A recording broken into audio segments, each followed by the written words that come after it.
Não aceite um evangelho sem cruz. Então Jesus foi levado pelo Espírito ao deserto para ser tentado pelo diabo.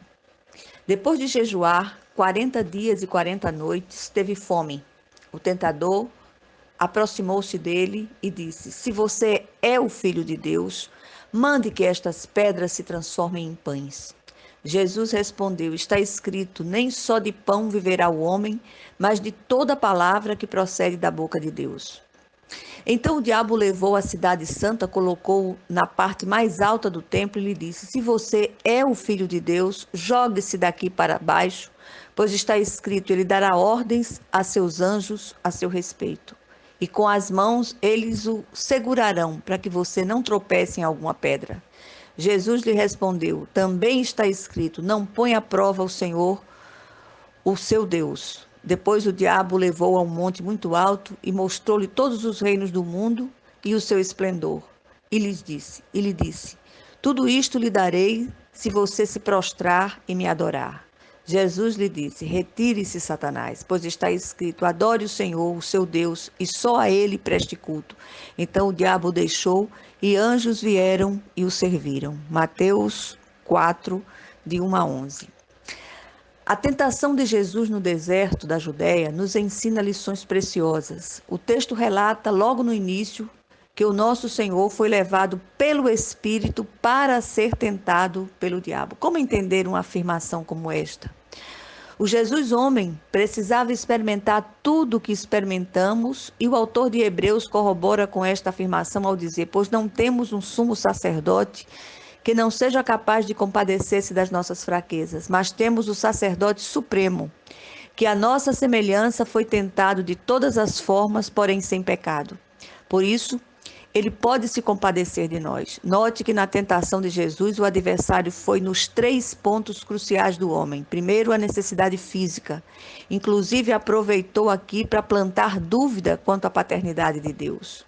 Segundo, a necessidade de reconhecimento, ou seja, a vaidade pessoal através do exibicionismo.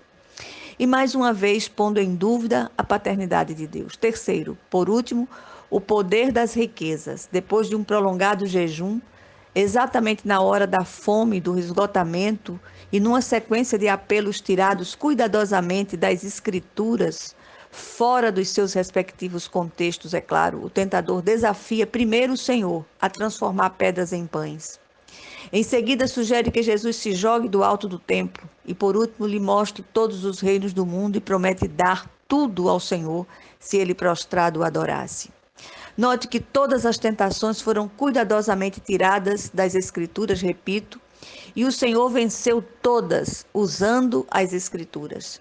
Como tem sido fácil semear falsos ensinos desde aqueles dias. Como é fácil retalhar as Escrituras para se respaldar o que se quer.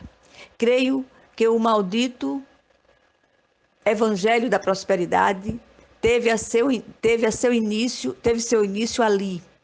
Sim, foi apregoando pela primeira vez no deserto da Judéia, pelo príncipe, foi apregoado pela primeira vez no deserto da Judéia e tem conseguido cada vez mais adeptos. Se aquele príncipe infernal ousou tentar o próprio Filho de Deus ao lhe oferecer todos os reinos do mundo e dizer: Tudo isto te darei se você se prostrar e me adorar. O que não fará com simples mortais cheios de cobiça, insatisfação e ingratidão como nós? Fiquemos atentos e não nos deixemos seduzir por mensagens de fundamentação duvidosa. Não se chega à ressurreição sem se passar pela cruz. O que aprendemos aqui? Quantas vezes não ouvimos emissários do adversário enviados para semear dúvidas em nossos corações em relação à paternidade de Deus sobre nós? Até os mais experimentados, numa hora ou outra, são tentados. Por isso, a necessidade de orar e vigiar sempre. Quanta mensagem com origem na mente maligna de manipuladores da palavra de Deus tem sido usada pelo adversário para confundir e semear dúvidas na cabeça dos tolos. Clamemos, oremos e vigiemos para que não caiamos em tentação. Servos fiéis do Senhor passam por dificuldades financeiras, sim. Atravessam estreitos e desertos abrasadores, sim. Enfrentam enfermidades graves e podem ser curados ou não. passam por perdas de entes queridos, e se o propósito de Deus for que o glorifiquemos em meio a essas aflições. E o próprio Mestre nos preveniu: no mundo passais por aflições, mas tende bom ânimo, eu venci o mundo. É tempo de acordarmos e deixar de ser meninos na fé. Clamemos ao Senhor, em nome de Jesus. Amém.